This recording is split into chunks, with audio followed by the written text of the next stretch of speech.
आपका अभिनंदन है हमारी इस खास पेशकश में। हमारे बिहार प्रगति के पथ पर, और लोकतंत्र की सबसे बड़ी खूबसूरती यही होती है कि हम अपने जनप्रतिनिधियों से जनता के सवाल पूछते हैं, उनसे जानना चाहते हैं कि बिहार के भविष्य के लिए उनके पास क्या रणनीति है और अगले 5 सालों में वो बिहार को कहां ले जाना चाहते हैं। और अब हम जिनको मंच पे आमंत्रित कर रहे हैं बेहद खास हैं। उपेंद्र कुशवाहा जी, आप सांसद हैं, प्रेसिडेंट हैं राष्ट्रीय लोक मोर्चा के। आपका बहुत अभिनंदन है हमारे न्यूज नेशन के इस मंच पे। और साथ ही साथ मैं हमारे editorial and managing director Sanjay Kulshreshtha ji को कहूंगा कि वो हमारे मेहमान को मंच पर लेके आएं। और जैसे कि हमारी परंपरा रहती है, हम अपने मेहमानों का अभिनंदन करते हैं, स्वागत करते हैं। बहुत स्वागत है आपका कुशवाहा साहब। और साथ ही मैं अपने सहयोगी रोहित रंजन को भी बुलाना चाहूंगा, जिस इस परिचर्चा को आगे बढ़ाएंगे। Thank you Ramesh.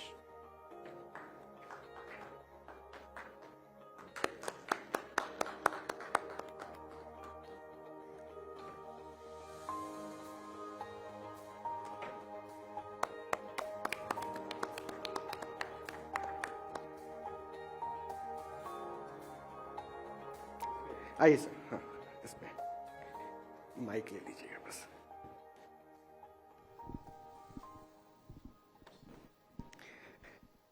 तो कुशवाहा साहब, तैयारी कैसी चल रही है?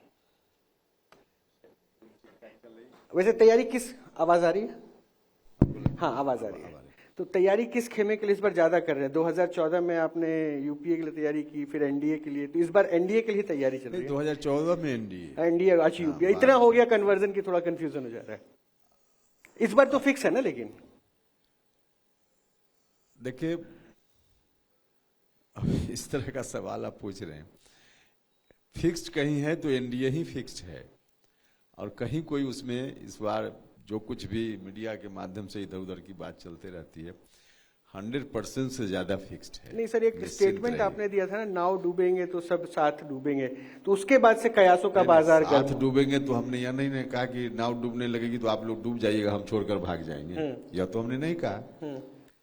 डूबेंगे तो साथ डूबेंगे, तो साथ तो हमने कहा ही। देखिए, अलग यहाँ अगर हम एक मंच पर हम दोनों बैठे हैं, मंच अगर किसी कारण से टूटे तो अकेले हमारी कुर्सी गिरेगी कि आपकी कुर्सी भी गिर सकती है। तो उस संदर्भ में कहा था, वो परिस्थिति या संदर्भ अलग था।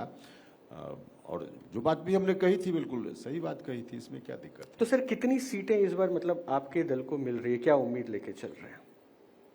अब उम्मीद क्या है, इसकी चर्चा है। आपके इस मंच से करने से क्या लाभ है? नहीं, फिर भी आप कुछ तो सोच रहे होंगे। इसलिए सोच तो रही हैं, ऐसा हम थोड़े कह रहे हैं कि मन में नहीं है, बिल्कुल सोच रहे हैं।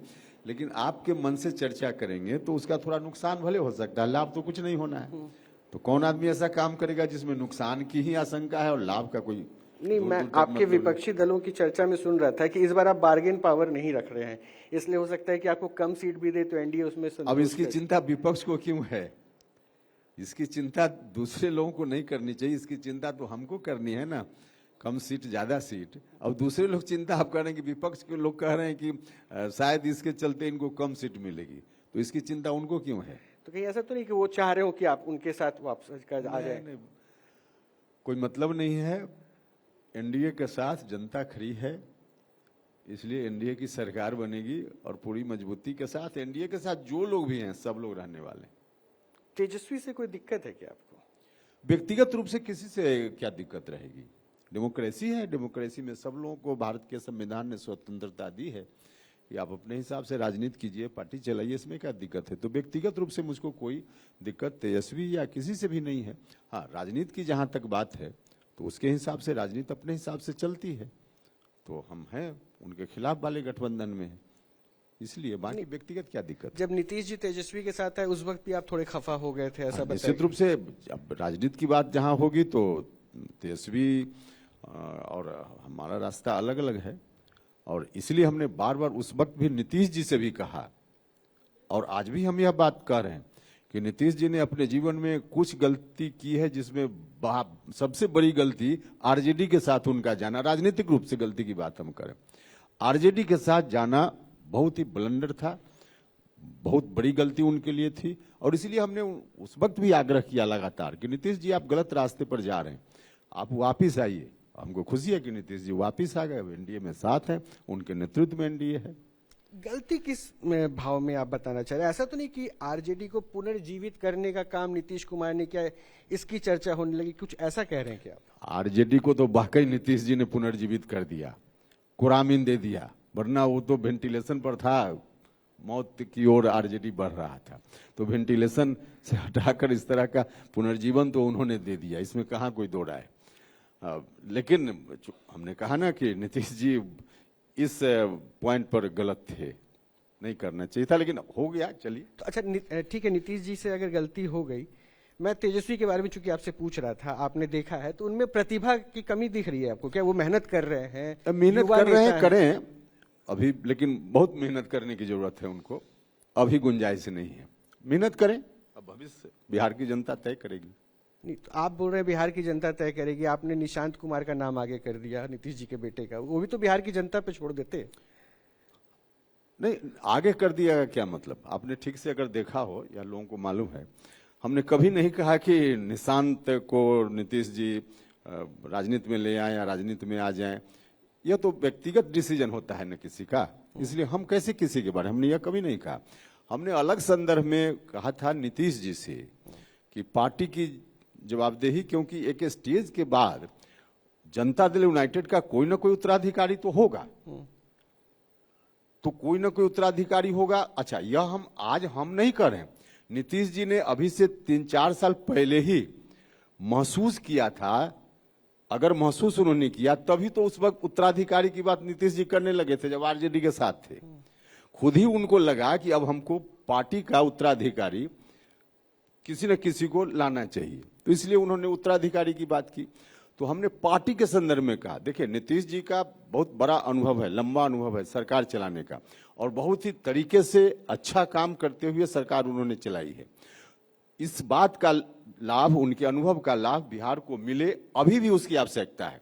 इसलिए नीतीश जी मुख्यमंत्री के रूप में कंटिन्यू करें, यह तो जरूरी है, स्टेट के इंटरेस्ट में जरूरी है, लेकिन पार्टी वाले सवाल पर उनको सोचना चाहिए, उनको विचार करना चाहिए। यह हमने नीतीश जी से आग्रह किया था। हमने सीधे किसी का नाम नहीं प्रमोट किया था कि इनको या उनको। नहीं, तो आपको लगता है कि निशांत के पास उतनी पोटेंशियल है कि वो उत्तराधिकारी बतौर, अगर नीतीश कुमार नाम आगे पोटेंशियल तो जब मंच पर, प्लेटफॉर्म पर कोई आएगा, क्या प्रदर्शन है, तभी ना कोई आकलन करेगा। अभी कैसे हम कह सकते हैं? तो फिर उत्तराधिकारी का जिम्मा आप उनको देने के लिए अगर सलाह भी दे रहे हैं तो सवाल तो हम उठेगा फिर ना कि कहेंगे- और जो कार्यकर्ता थे वो क्या कर रहे थे? हम फिर कहेंगे, जरा मेरी बातों को गौर से सुनिए। हमने यह नहीं कहा कि उनको दीजिए कि उनको दीजिए। हमने नीतीश जी को कहा कि पार्टी आपकी है, कोई डिसीजन आप लीजिए, यह हमने कहा। हमने किसी का नाम थोड़ी प्रपोज किया, और कैसे कर भी कैसे सकते हैं, उनकी पार्टी अलग है, हम अलग पार्टी में हैं। लेकिन आप तो नीतीश जी करीबी हैं, बहुत करीबी हैं, बहुत घनिष्ठ रिश्ते रहे हैं आपके नीतीश जी। रिश्ते रहे, इसलिए कुछ सुझाव, लेकिन उस सुझाव की सीमा है हमारी, कहां तक सुझाव देना चाहिए, उस मर्यादा का ख्याल रखते हुए हम सुझाव देते रहे हैं।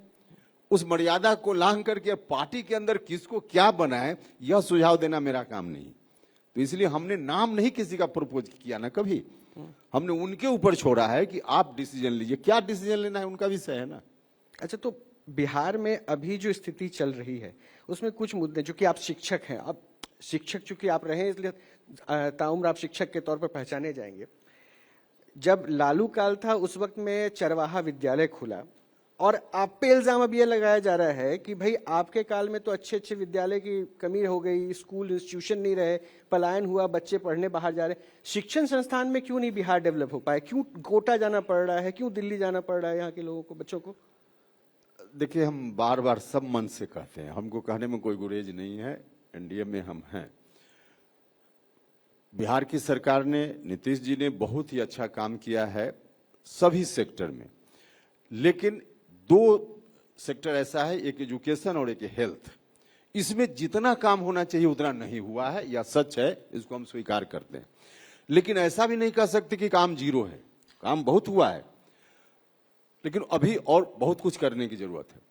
याद होगा सब लोगों को, आपको भी, बाकी लोगों को भी, जब हम भारत सरकार में मंत्री थे और शिक्षा विभाग देखने की जवाबदेही मेरे ऊपर थी, उस वक्त मैंने राज्य की सरकार के समक्ष कुछ सुझाव रखे थे एजुकेशन में सुधार के लिए। हमने अपनी पार्टी से उस वक्त अभियान भी चलाया था। 25 सूत्री डिमांड राज्य की सरकार के समक्ष शिक्षा में सुधार के लिए हमने रखा था। ठीक है, शुरुआती दौर में नहीं, लेकिन बाद के दिनों में हम जब 17, 18, 19 में बोल रहे थे उस समय नीतीश जी ने नहीं ध्यान दिया, लेकिन बाद में उन्हीं डिमांड्स में से एक एक डिमांड्स को लेकर के नीतीश जी ने इंप्लीमेंट करना शुरू किया। कई उदाहरण हैं, अब उसकी चर्चा करेंगे, समय ज्यादा लगेगा। तो एक एक मांग को नीतीश जी की सरकार ने मान लिया और उसका नतीजा है कि कभी स्कूल कॉलेज बंद रहता था, टीचर नहीं जाते थे, स्टूडेंट नहीं जाता था, लेकिन आज स्टूडेंट भी जा रहे हैं और टीचर भी जा रहे हैं। तो बदलाव हुआ है, परिवर्तन हुआ है। नीतीश जी ने बहुत सारे डिसीजंस बाद में चलकर ऐसा लिया जिसके चलते शिक्षा में सुधार अब दिख रहा है। हाँ, आगे और बहुत कुछ करने की जरूरत है, तो आगे यही सरकार करेगी। सर, आप कह रहे हैं कि शिक्षा में सुधार हुआ। सरकारी आंकड़े जो भी जारी किए गए उसमें 11.5 लाख नौकरियां भी दिखा दी कि हमने सरकारी नौकरियां दी है बिहार से। लेकिन फिर भी अगर विपक्ष ये कह रहा है कि भाई कहाँ दी नौकरी, तेजस्वी जी कह रहे थे कि हमारे पास विजन था, हमने जो बनाया उसको आपकी गवर्नमेंट ने यहाँ पे कॉपी करना शुरू किया। क्या वाकई आप लोग कट कॉपी पेस्ट वाली पॉलिसी पे काम कर रहे हैं? आरजेडी के लोग भी विजन की बात करें तो लोग सुनकर हंसेंगे। क्या विजन उनका है? कुछ मतलब नहीं। विजन की बात आरजेडी के लोगों को तो नहीं करनी चाहिए। विजन उनका वही लाठी में तेल पिलाने वाला ना। क्या विजन है? कोई विजन की बात नहीं है। काम नीतीश कुमार जी ने अपने विजन के साथ किया है, चाहे रोजगार का मामला हो, शिक्षा का मामला हो, बाकी और मामला हो। सर, अगर विजन नहीं था तो फिर वो दूसरी बड़ी पार्टी कैसे बन गई? दूसरी बड़ी पार्टी बन गई, बिहार में समर्थन है, एक वर्ग है जो उनके साथ खड़ा है हर परिस्थिति में। तो डेमोक्रेसी में तो गिनती होती है ना, क्वालिटी नहीं क्वांटिटी की बात होती है। तो क्वांटिटी में बिहार में जितने लोग हैं उसमें एक सेक्शन उनके साथ खड़ा है, तो खड़ा है इसलिए पार्टी है। मैं सुधार करके पहली बड़ी पार्टी, और इसलिए मैं बोल रहा हूँ कि आप भी कह रहे हैं कि एक सेक्शन खड़ा है, यानी यहाँ जातिवाद आ भी है। एक सेक्शन किसकी ओर इशारा है आपका? बिहार में, या बिहार क्या देश भर में, इस संदर्भ में बिहार को थोड़ा ज्यादा बदनाम किया जाता है कि बिहार में राजनीति जात पात के आधार पर लोग करते हैं। बिहार नहीं, देश भर में होता है ऐसा। अब बिहार में आप जिसकी चर्चा कर रहे हैं तो इसमें कहाँ कोई कंफ्यूजन है? उनकी जात के लोग अधिकांश, 100% नहीं, उसमें भी थोड़ा सोच समझ वाले लोग हैं जो हैं एनडीए के साथ, बहुत सारे लोग हैं, लेकिन अधिकांश हैं उनके साथ। इसमें कहाँ कोई कंफ्यूजन है, बिल्कुल स्पष्ट है। तो मतलब आप मान के चल रहे हैं कि वो जो MY समीकरण की बात करते हैं वो समीकरण आपका वोटर नहीं है, अधिकांश आपके ही शब्द में। देखिए, अब MY में आपने और एक जोड़ लिया, Y के साथ M जोड़ लिया। M जो है वाकई कोई आरजेडी की ओर आकर्षित है, उनके काम से प्रसन्न है, इसलिए उनके साथ खड़ा है, ऐसा बिल्कुल भी नहीं। उनको परेशानी है भारतीय जनता पार्टी से, तो भारतीय जनता पार्टी के खिलाफ जो ताकत दिखती है उसके साथ वो खड़ा होते हैं। तो प्रशांत, इस कारण से MY समीकरण की बात लोग करते हैं, वरना मुसलमान भाई भी उतने ही प्रताड़ित परेशान आरजेडी की सरकार जब थी तब होते थे, या उनके लोगों से होते हैं जो बाकी लोग होते हैं। कुशवाहा साहब, एक लाइन अभी आपने कही कि वो बीजेपी से परेशान या हम लोगों हाँ, से। बिल्कुल भाई, तो मतलब आप मान रहे हैं कि मुस्लिम परेशान है? परेशान मुस्लिम है, गलत परेशान है। परेशान उनको होना चाहिए कि नहीं होना चाहिए, यह एक अलग सवाल है, लेकिन लोग तो परेशान अपने को व्यक्त करते हैं उसी रूप में। क्यों कर? पर नहीं करना चाहिए, ये गलत है। हमारे प्रधानमंत्री जी ने जितना काम किया है, एक से एक गरीबों के उत्थान के लिए जो काम किया है, उन्होंने घर बनाने का काम किया, उन्होंने पानी की व्यवस्था की, उन्होंने बिजली देने की व्यवस्था की, घर घर में शौचालय बनाने का काम किया, गैस का कनेक्शन देने का काम किया, जिसमें मुसलमान भाइयों को नहीं दिया क्या? इसमें कोई मुसलमान और हिंदू का ख्याल नहीं रखा, सबको दिया। तो हर तरह से हमारे प्रधानमंत्री जी कर रहे हैं, सरकार पूरी कर रही है। नीतीश कुमार जी ने भी एक से एक काम किया, लेकिन उसके बावजूद उनके अंदर अगर कंफ्यूजन है तो उस कंफ्यूजन को उनको दूर करना चाहिए। सब काम किया, सबका साथ सबका विकास लेकर चले, फिर भी अगर ये मन में संशय आ है गए- तो है, अच्छा, इसको हम कह दें कि नहीं है। नहीं तो फिर ये भी तो माना जाता था कि जेडीयू के पास मुस्लिम वोटर्स भी रहते थे, तो मतलब आप ये मान के चल रहे हैं कि बीजेपी के साथ अब जेडीयू ज्यादा घुल मिल गए इसलिए वोटर चले गए? देखिए, इसमें भी कहाँ कोई जेडीयू के साथ होते थे, अब कम है, लेकिन अब सीएए एनआरसी का समय आया तो उसमें पहले नीतीश कुमार जी की पार्टी कुछ ज्यादा अपने विचारों के हिसाब से अलग दिखती थी, बीच के दिनों में बहुत अलग नहीं दिख रही थी, तो फिर इसका कंफ्यूजन तो होता है लोगों में ना। तो आपके पास ये वोटर नहीं है? नहीं है ऐसा थोड़े कह रहे हैं, नहीं है ऐसा नहीं कह रहे हैं, लेकिन कम है। कंफ्यूजन है, कम है। हाँ कम है, इसमें कहा कोई है ही, ठीक बात है। तो इस चुनाव में वो वोट चोरी का जो मुद्दा वो लेकर आ रहे ये हैं, तो बिल्कुल बेमतलब का मुद्दा है, कोई मुद्दा ही नहीं है जिसको मुद्दा बनाने की कोशिश है। एसआईआर कोई मुद्दा नहीं है, हमने बार बार कहा, उस वक्त भी एसआईआर को मुद्दा लेकर जो लोग चल रहे थे बिहार की सड़कों पर, उनसे हमने कहा, उनके कहने का आशय यही था कि इंटेंशनली महागठबंधन के वोटर्स को टारगेट करके ये लोग नाम वोटर लिस्ट से डिलीट कर रहे हैं, यही वो कह रहे थे कि टारगेट कर रहे हैं, हमारे वोटर्स का नाम हटा देंगे। हमने कहा कि ऐसा अगर टारगेट कर रहा है वास्तव में इलेक्शन कमीशन, तो आप बिहार के किसी गांव से 100-200 लोगों को मीडिया के सामने लाइए और बताइए कि जो 100 लोग हैं अमुक गांव के हैं, अमुक मतदान केंद्र पर वोट करते हैं, और 100 लोग महागठबंधन को वोट देने वाले हैं, इनका नाम वोटर लिस्ट से हटाया जा रहा है, मीडिया के सामने लाइए। अगर 100 लोग कहीं से लाते लोग मीडिया के सामने और इस तरह की बात करते, तब लगता कि वास्तव में एसआईआर मुद्दा है ही नहीं। अगर मुद्दा होता तो जनता अभी तक रिएक्ट कर जाती, सड़क पर आ जाती इस बात को लेकर के।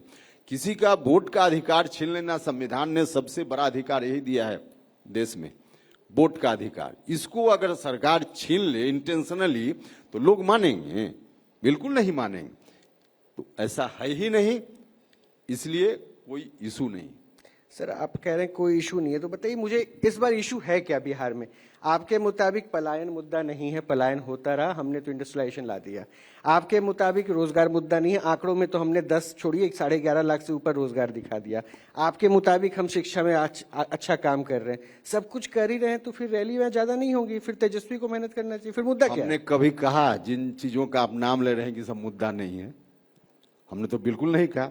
देखिए 100% किसी भी समस्या का समाधान हो गया, हमने दावा किया क्या? हमने कहा क्या कि शिक्षा में अब कोई सुधार की जरूरत नहीं, 100% हो गया, दुनिया में जो शिक्षा की व्यवस्था कहीं भी है बिहार में हो गई? हमने कहा क्या? हमने कहा क्या कि पलायन 100% रुक गया? हमने बिल्कुल नहीं कहा। हाँ, इस दिशा में सरकार काम कर रही है और जहां से शुरू हमने किया था वहां से बहुत दूर तक बिहार आगे बढ़ा है, अभी काम बाकी है, उसको करना है। हम यह बार बार करें कि हर क्षेत्र में काम हुआ है, लेकिन एकदम अब बिल्कुल लास्ट पॉइंट पर पहुंच गए कि इसके आगे कोई काम ही नहीं है, ऐसा हम दावा कर रहे हैं क्या? बिल्कुल दावा नहीं कर रहे हैं। लेकिन हाँ, सरकार काम करने वाली है, लोगों का भरोसा है, आगे जो काम बचा हुआ है फिर सरकार करेगी। नहीं तो आरजेडी वाले कह रहे हैं कि अगर आप काम कर रहे हैं तो अपने कामों का हिसाब दीजिए, आप बार बार जंगल राज क्यों याद दिलाते हैं? भाई सामने अगर विपक्ष में वही लोग हैं तो स्वाभाविक रूप से कंपैरिजन की बात तो हो जाएगी, स्वाभाविक रूप से। तो इसलिए कई बार इस तरह की बात आ जाती है, वरना अपना काम का हिसाब तो दे ही रहे हर तरह से। रोज माननीय मुख्यमंत्री जी कहीं ना कहीं शिलान्यास उद्घाटन के काम में, या उसको छोड़ दीजिए, वो आंकड़ा की बात छोड़ दीजिए, सरकारी आंकड़ा की बात दिख रहा है ना। अभी से 15 साल पहले कोई बिहार आया होगा या बिहार का वासी ही 15 साल पहले कहीं चला गया होगा, अब 15 साल के बाद आएगा तो पटना को भी नहीं पहचान पाएगा। पटना तो छोड़ दीजिए, अपने गांव को भी ठीक से नहीं पहचान पाएगा। बिहार के गांव में 22 घंटा 24 घंटा बिजली रहती है, ये किसकी देन है? सड़कों का जाल बिछ गया, किसकी देन है? घर गरीबों का बना, किसकी देन है? गरीब लोगों के घर में गैस कनेक्शन, कभी गरीब महिला सोचती भी थी कि हमको गैस मिलेगा और उस पर हम खाना बनाने का काम करेंगे। हम लोगों को ध्यान में है, हमको भी पहली बार जब लेना पड़ा था गैस का कनेक्शन तो माननीय एमपी साहब के यहाँ जाकर गुहार लगाना पड़ा था। उस समय एमपी लोगों को मिलता था 5 कूपन कोटा, उससे हमको लेना पड़ा था। आज जितना गैस की जरूरत है ले लीजिए। ये कैसे हो रहा है? तो इसलिए काम दिखता है। अब इसमें कहीं कोई आंकड़ा की जरूरत नहीं। तो फिर वो प्रशांत किशोर आंकड़े ही तो पेश करके आ रहे हैं, उनको चुनौती मान रहे हैं कि नहीं? अब फिर आप कहां से कहां चर्चा करते चले गए। हम बार बार बोल रहे हैं इस तरह के सवाल के जवाब में, उसी को हम यहां भी दोहराएंगे आपके मन से। सामने जो ग्राउंड फील्ड सजा है, उस फील्ड में एक तरफ एनडीए, दूसरी ओर महागठबंधन, इन दोनों के बीच मैच होने वाला है। आप देखते रहिए, कौन जीते हारे वो एक अलग विषय है, लेकिन इसके अलावा जो फील्ड में है ही नहीं, अब उसकी चर्चा आप कीजिएगा तो इस पर हम क्या टिप्पणी करेंगे। अच्छा चलिए, मैं आपकी पार्टी से रिलेटेड लास्ट सवाल सिर्फ ये पूछ लेता हूँ। एक आंकड़ा फिर भी कुछ लोग जानना चाह रहे हैं कि भाई सब आधा आधा तो बांट लेंगे, वो बीजेपी और जेडीयू वाले बड़ी बड़ी सीटों पे। चिराग वहां पे दावा ठोकेंगे, हम वाले बोलेंगे हमने अच्छा परफॉर्म किया था। कुशवाहा साहब क्या बोलेंगे? क्या बोलेंगे? वहां जहाँ बोलना है वहां बोलेंगे ना। आप क्या बोल करके आप मतलब नहीं हो पा रहा, तभी तो शायद अभी तक बंटवारा नहीं हो पाया। नहीं, अभी तो बैठक ही औपचारिक रूप से नहीं हुई है, तो नहीं हो रहा है क्या मामला है। बैठक होगी, उसमें कोई बात होती, बैठक हुई रहती, तब आप कहते कि हो रहा है कि नहीं हो रहा है। अभी कहाँ है? अभी तो कोई औपचारिक बैठक नहीं हुई। हो जाएगी बैठक और डिसीजन भी हो जाएगा। तो मतलब ये संदेश साफ विपक्ष को भी पहुंच जाना चाहिए कि यहाँ सब कुछ ठीक है, ऑल इज फाइन। संदेश पहुंचना क्या है ही, और सब कुछ ठीक है, ऑल इज वेल, उसमें कहाँ कोई दिक्कत है। बहुत बहुत शुक्रिया उपेंद्र साहब हमसे जुड़ने के लिए, इस मंच पर आने के लिए बहुत बहुत शुक्रिया। तो उपेंद्र कुशवाहा साहब को सुना और उन्होंने बताया कि इनकी पार्टी का विजन क्या है और किस तरह से तैयारी हो रही है। बहुत बहुत शुक्रिया आपका।